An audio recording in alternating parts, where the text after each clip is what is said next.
Gold Derbyites. We're here to speak about episode 4 of season 3 of Outlander. I'm here with Amanda Spears. I'm Rob Licuria. Amanda, before we get into the details about the episode, give me one sentence to kind of summarize how you felt about Of Lost Things.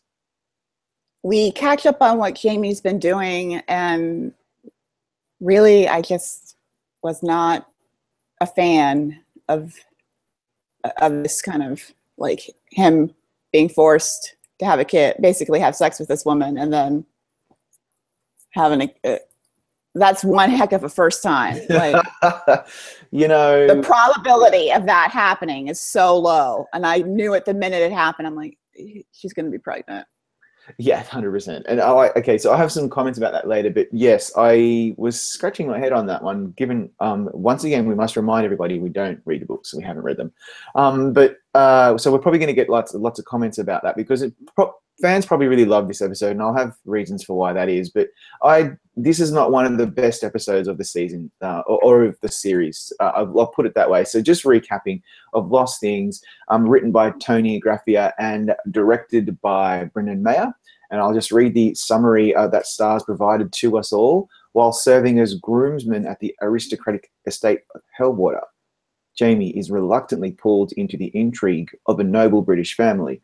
In 1968 Scotland, Claire, Brianna, and Roger struggle to trace Jamie's whereabouts in history, leaving Claire to wonder if they will ever find him again. Now, just focusing on the Jamie stuff in Scotland, what you're referring to is that Geneva, and by the way, everybody, Amanda is surrounded by about 1,000 dogs today, so like just don't just one, just two. So just don't pay any attention to that. Geneva basically begs Jamie to do it, and I thought, well, Geneva is really just standing in for all the millions of fans around the world who would be doing the same thing, don't you think? I mean, yeah. I mean, she blackmailed him. I get that there's like overlapping personality traits between her and Claire, which I thought maybe they were going to have a relationship. Yeah. That would have been a little bit better than this whole do what I say or kind of situation, because that seems more likely since he's kind of already been forced once before. Right. He doesn't seem like the type of person who would just go, would take to that. Like, he doesn't, that's the thing. Like, okay, this is going to be hard for me to get out because... Yeah, the fans are going to hate us, I know. But is this not reverse rape by blackmail? Like, really, if the tables were turned and it was Jamie doing this to a woman, would we not be questioning his motives? Whereas if it's a woman saying to Jamie, "You're going to fuck me, and and that's it, and otherwise I'm going to blackmail you," like, that's just like, well, I don't know. I'm questioning whether that is a good storyline. I mean, it is what it is. It's part of the series, but I was kind of turned off a little by the whole storyline. That's all. Yeah, and I love Sam. I really do. But I think it's always Claire and Jamie. There's a reason why she's always first. And it's almost as though the story works better when it focuses on her, because she's the driving force. So I really did like her parts where we saw her and Brianna getting along better. They're not having as adversarial of a relationship as they were in the season finale. And, it makes sense why whomever, I'm assuming there was a conversation where it's like, okay, before you touch those rocks again, let's see if we can figure out if Jamie's alive. Yeah. Yeah, that's right. Yeah, she seemed pretty ready to, like, go. So that was a good idea, at least, to, like, pour through all these records. Yeah. And I like the putting the pieces together kind of. I love all that kind of stuff. So that was kind of fun. Yeah, I thought that was really good. The good parts of the episode were when the three of them were trying to uncover and trying to work out whether Jamie had survived. And obviously there's not a lot of tension for us because we know the answer.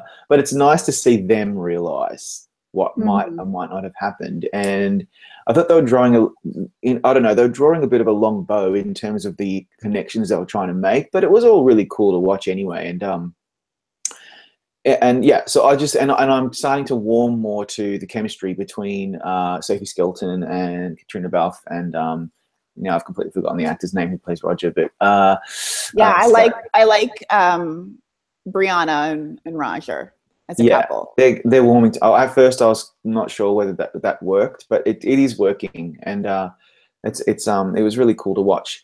But going back to the Scotland storyline, so Geneva has the baby after we've seen all the soft porn for women again, which is something that I'm sure a lot of the fans really enjoy. Well, they can't go like 7 or 8 episodes without sex. I mean, come on, like. True, that is true, 100%. And without looking at Jamie's scars and his extremely ripped body, it's like, oh God, here we go again. But yeah, it was good. It was good to see all of that, I suppose, because what it does, it reminds us that like Jamie, he did have a baby with Claire that died. And when he lost faith, that would have affected him as well. We never really pay enough attention to that side of things, and it's nice because in any couple, the father or the dad sometimes gets a little bit of short shrift because he's not the one giving birth to the child, he's not the one carrying the child, but he still has to suffer loss. So Jamie suffered loss, and now he's had William with Geneva. And he sticks around to kind of be there for the child when he's born and when he's, just a baby. And I think I loved that side of it. And I thought Sam Heughan really sold that part of the storyline. I thought it was really beautiful. Yeah, he would have been a great dad. You can tell. It's like, oh. Yeah, he would have. He doesn't have the red hair we're expecting, but, after the years have flown by. But I just thought it was nice that he had the chance to be with his child. He had a chance to go home to Scotland, and he doesn't go. He decides to stay. And I thought, and at first I was even thinking, why is he doing that? Surely he wants to go home, and then realize, well, this is his chance to be a father. He wouldn't leave the child. And I did love the way it ended when she whispered, "I'll take good care of your son." And I'm like, yeah, that's good stuff. So that's a good line. It's a damn good line. And he leaves Hellwater at the end of the episode. And I think, again, he sells that moment beautifully. This is the stuff when the fans are carrying on about how wonderful Sam Heughan is.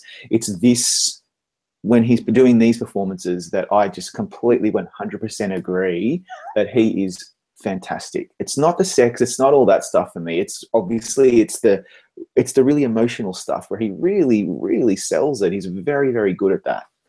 Yeah, I mean, I can objectify him with the best of them. I mean, we can. I can point to a gallery of. But yeah, I do love those quiet moments. He's really good in the little quiet moments, the faith and the kissing the spoon, the leaving when he doesn't want to. He does a lot in little moments, which I appreciate. Yeah, absolutely, he does. So look, we are still nowhere near, it appears, this reunion, and fans keep talking about the print shop and whatever the hell that means, and I have no idea. Let's just pretend that I have no idea. Spoilers in the comments. Yeah, but it looks like that should be coming soon. So why don't we check back for the next episode and see if we're any closer to this reunion.